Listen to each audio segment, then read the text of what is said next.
Hi everyone, it's Dr. Hudgens. I have finished reading your reflective exercises on team and patient outcomes and posted feedback in Blackboard for you.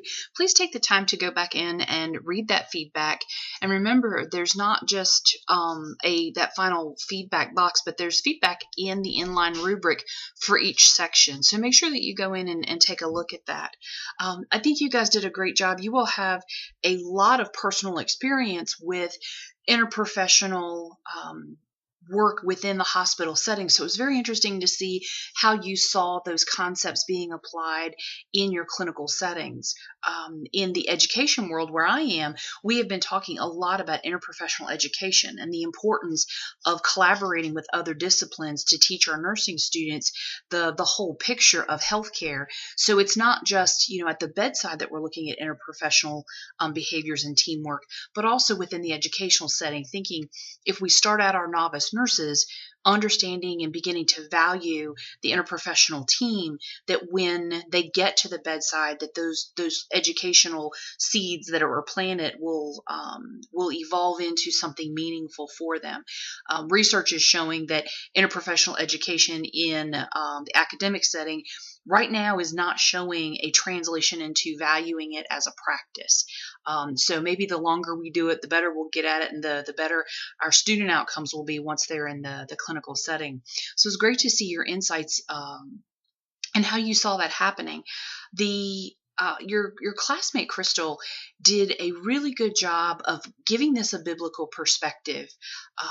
She wrote that in the inpatient transplant team that I work with on a daily basis consists of bedside nurses, physicians, nurse practitioners, a transplant educator, a transplant coordinator, a pharmacist, a dietitian, a social worker, a care coordinator, physical and occupational therapist, and a chaplain. Exodus 18:25-26 reads, "He chose capable men from all over Israel and appointed them as leaders over the people. He put them in charge of groups of 1,000, 100, 50, and 10. These men were always available to solve the people's common disputes. They brought the major cases to Moses, but they took care of the smaller matters themselves." She further writes that each person on this team is assigned specific tasks which make them a valuable asset. They are aware of their own part of the patient's care plan. I love the idea that the teams within the hospital, each member has their own team, much like how we are told that Moses divided all of his support staff up so that they could minister and guide and support the individuals. They each had their role. They each had their skill set. I love the idea that we remember in the hospital setting that we each bring our unique talents to the bedside and to the team dynamic. So I think that was a really great way to frame it that Crystal shared with us. From an APA writing standpoint, there are two areas that I want to remind you about. And I think I mentioned this last week about the difference between how to cite 3 to 5 authors when you're doing an in-text citation versus how you would cite 1 or 2 authors versus how you would cite 6 authors. I'm not going to go through the whole process again. Go back in and read and listen to last week's feedback, or your best bet, your best resource is really your APA manual. But know that there are 3 different ways that you're going to use in-text citations based on the number of authors that are in the published article. So make sure you go in and review that. One thing that I've noticed is your page headers. That's the little thing that's at the very top. Many of you want to use the title of your paper as your page header. I'll encourage you to think about and understand that the page header is a way that your paper would be categorized if it were published. So you want to pick out kind of the short snippet that's from your title that gives you a good summary of the nuts and bolts of what's in your paper. So if this week you titled your paper, "The Influence of Teams on Patient Outcomes," it's a great title. I happen to have written it, so I think it's great. But your page header, with it being that long, you may want to consider shortening it. Think about it and rewriting it as the influence of teams, or teams and patient outcomes. Pull some keywords and create a shorter page heading. It's not critical until you get to about 10 words. APA, depending on which type of manuscript you're publishing, some will say 12 words, some will say 14 words. But if you start noticing that your title page looks crowded, especially when you're looking at the page header, it's okay to shorten that page header and make that smaller.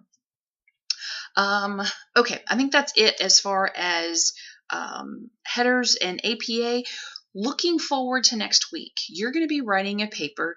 It's Reflective Exercise 2 that's going to have you create a professional practice model. I want to give you 2 points of guidance. First and foremost, the professional practice model is a schematic that should reflect the values, beliefs, thoughts, and systems that are related to nursing practice. It's a schematic, which just means a pretty picture. When you develop your schematic, I want you to be thoughtful about the aesthetics of it and the creativity of it. Ask yourself, when you're done developing your schematic, is it something that if you had to put on a poster or a bulletin board in your work setting, would you be pleased with how it looks? That is my expectation when you embed this schematic into your paper. Now, when you embed it, you have 2 options in where you can put it. You can tuck it into the content of your paper, and that's called inserting a figure. And that there's a format that goes along with how to insert a figure into a written paper. You're going to follow your APA manual for that guidance. The other option is you can put it in as an appendix, and the appendix goes at the very end of the paper, and there's a format for that as well. So not only are we going to ask you to think about what a professional practice model looks like, we're going to ask you to create one and make it fairly simple, but at least somewhat aesthetic. And then you're going to use the APA to properly place it within your paper. These are key concepts, and they're the places that normally people get tangled up. So I want you to kind of highlight those in your notes as you prepare to work on this week. So I hope you find that helpful. Know that if you have questions or concerns, I'm here. As you read the feedback that I provided, if it's unclear, you have other thoughts or you want to share those, don't hesitate to contact me.